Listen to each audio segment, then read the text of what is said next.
Você sabia que muitos pilotos que brilham na F2, que é literalmente a porta de entrada para F1, simplesmente não conseguem uma vaga no grid? Parece injusto, né? Hoje vamos entender por que isso acontece e o que está por trás desse bloqueio para os jovens talentos. Eu sou a novata do Paddock e eu vou explicar tudo para você. Vem comigo. Antes de tudo, eu preciso explicar para você o que é F2 e por que ela é tão importante. Mas antes de tudo, as categorias. Vai desde o kart até a F1 ou a FE. O kart é o começo de tudo. É como se fosse o prézinho, a parte infantil. A F4 é o ensino fundamental. A F3 é como se fosse o segundo fundamental. A F2, o ensino médio. E a F1 é como se fosse uma faculdade. E a FE é uma ramificação, além das outras corridas. E por que ela é tão importante, F2, para formação e entrar na F1? Porque a F2 é o último passo para você conseguir e entender o carro mais próximo de chegar na F1. Os carros não são, tão parecidos, têm semelhanças, mas não são parecidos. E é por isso que tem uma grande dificuldade para quem é de equipes menores ou já vem da F2 que vai para F1. Tem uma dificuldade, mas por isso existem os treinamentos dos novatos. Agora eu vou explicar para vocês qual é o papel da F2 como categoria de acesso e como ela é vista tanto pelas equipes e tanto pelos fãs. Essa categoria, ela é muito importante, gente, porque ela permite os pilotos e as equipes que são menos estabelecidas competirem em um ambiente de baixo custo, enquanto também oferece uma plataforma para tentar novas tecnologias que as grandes equipes também bancam, não só os patrocinadores em si, são algumas equipes que bancam, e também estratégias antes de entrar na F1. Porque assim, se você vai achando que, não, é porque eu fui o melhor equipe, não, você já foi escolhido para aquilo, a não ser que seja um talento muito grande, mas sempre ficam de olho. E assim, uma das coisas que eu vou mostrar agora são as estatísticas. E assim, existem muitos pilotos que foram vitoriosos na F2, mas não conseguiram chegar na F1. E um dos exemplos aqui que eu vou falar, e me perdoem por não saber falar o nome direito, é o Sean Bird, Luca Felipe, Alexander Rosser e o Antônio Fogo. Me perdoem se eu não sei falar o nome dessas pessoas, eu vou deixar na tela. Mas assim, elas são algumas dessas pessoas, né, que estavam na F2, saíram vitoriosos, mas não conseguiram entrar na F1.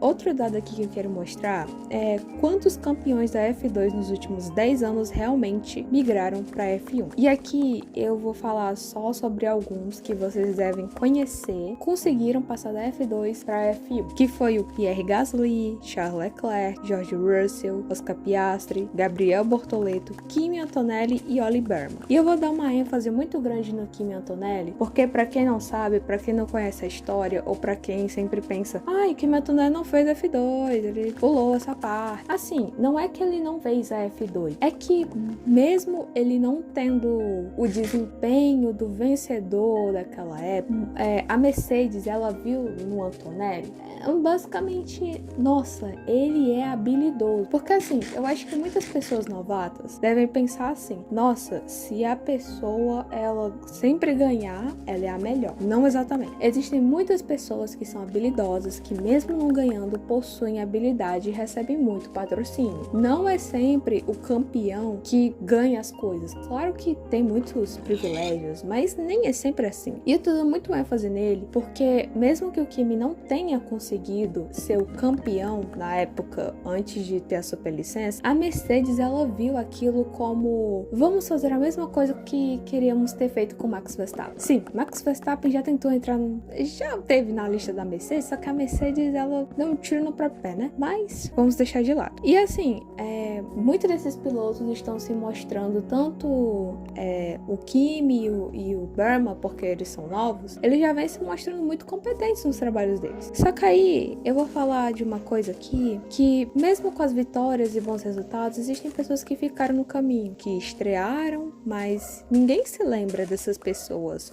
Ou essas pessoas nunca estrearam, foram reservas e tal. E eu vou falar do Felipe Drugovich. O Drugo, né, gente? Eu vou falar aqui, não é criticando em nada, nem o Kimi Antonelli, nem o Oli Berman, nem o Drugo, porque assim, querendo ou não, eles não têm culpa de nada. Eles só foram escolhidos. Tá tudo bem, né? Tá tudo bem. Cada um escolhe qual. E o Drugo, gente, ele é um reserva. E assim, eu coloquei ele nessa parte porque ele possui bons resultados. Ele tem vitórias. Tanto tanto fora da F1 quanto antes da F1. Só que o problema é que eu nunca vi ele correr no começo desse ano. E olha que eu sou novato. Eu nunca vi ele correr. Teve chance que ele podia correr, só que sempre tinha alguma coisa para impedir. Então é um pouco difícil. Tem outros nomes na minha lista, que é o Nick de Vries.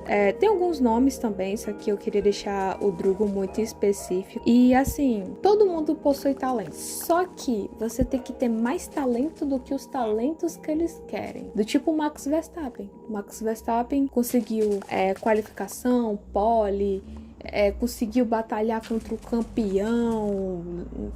Sabe, você tem que ter mais talento do que o talento que você mostra às pessoas. E isso é muito difícil, porque mesmo que você possua muito talento, ainda não é o suficiente. Agora eu vou falar sobre os principais obstáculos para entrar na F1. O número limitado de vagas. Existem 20 pilotos no grid. São 10 equipes com 2 pilotos cada. E assim, próximo ano, supostamente vai ser 22, só que é com a Cadillac. Muito supostamente. Enfim. Segundo, políticas e contratos das equipes, relações com patrocinadores, política interna e interesses comerciais podem influenciar nas escolhas. Pilotos que trazem patrocínio fortes têm vantagens. Sim, gente, pilotos que têm patrocinadores têm muitas vantagens, porque é um mundo onde você vai conhecer muitas pessoas importantes, porque são elas que vão te alavancar. Por que você acha que os pais de piloto aí, os filhos também conseguem entrar na F1? Terceiro, fatores financeiros. Os pilotos pagantes, que é aqueles que levam dinheiro de patrocinadores, têm mais chance. Equipes menores buscam dinheiro para sobreviver. É como se fosse uma competição. Quanto mais dinheiro você tiver do que as outras pessoas, você consegue. E eu não vou dar nomes de pessoas que são assim, porque essas pessoas não merecem julgamento, mas é assim que funciona, tá? Enfim, o time e as oportunidades em quarto lugar. Porque os pilotos, eles podem chegar na hora errada com poucas vagas abertas. E assim, você pode até dizer, mas os acidentes, as aposentadorias, mudança de equipe podem afetar essa chance. Claro, mas assim, gente, tem muito esse negócio do você pode se tornar um astronauta, que custa mais barato e é mais rápido, entre aspas, do que se tornar um piloto de F1. E sim, eu assisti esse vídeo sim, tá? E, enfim, E é isso, porque no esporte você tem que nascer no ano certo. Sinto lhe informar, mas você tem que nascer no ano certo. Então, você não consegue nada. Nada.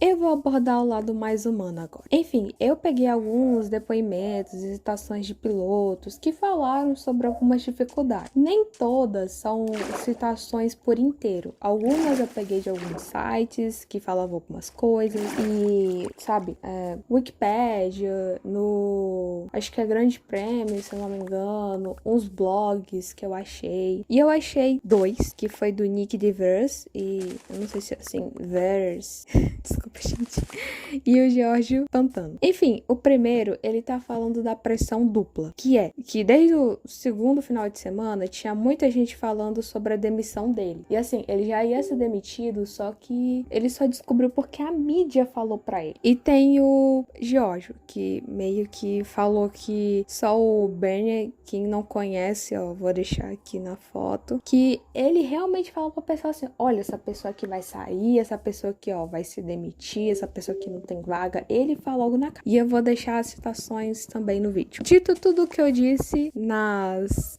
falas passadas, agora eu vou falar sobre as possíveis soluções e as mudanças futuras. Gente, isso aqui não é solução definitiva, não é, eu vou mandar um e-mail pra FIA, vou fazer uma carta e vou dizer que tem que fazer isso e vai fazer. Não, por favor, eu não estou dizendo pra ninguém pra ir lá e, porque fulana disse isso. Não, eu estou dizendo a minha concepção sobre os fatos. E eu recomendo que você também pesquise, além de deixar like e escrever nos comentários e meio que se inscrever no meu canal. Enfim, eu vou falar um pouquinho sobre o próximo ano, como eu disse, que provavelmente vai ter 22 pilotos, e provavelmente pode usar alguns pilotos reservas, né, ou antigos, para entrar na Cadillac, supostamente, mas sem esperança de inovar. Também tem aquele negócio que são meio que pegar os carros antigos da F1 e deixar as outras pessoas pilotarem e tal. Muita gente fala sobre isso, ainda vou deixar aberto para vocês entenderem um pouco, pesquisem sobre vídeos, entendam, porque eu não consigo muito entender, sabe, porque eu sou novata. Terceiro, meio que são as reformas de regras de orçamento, que é dar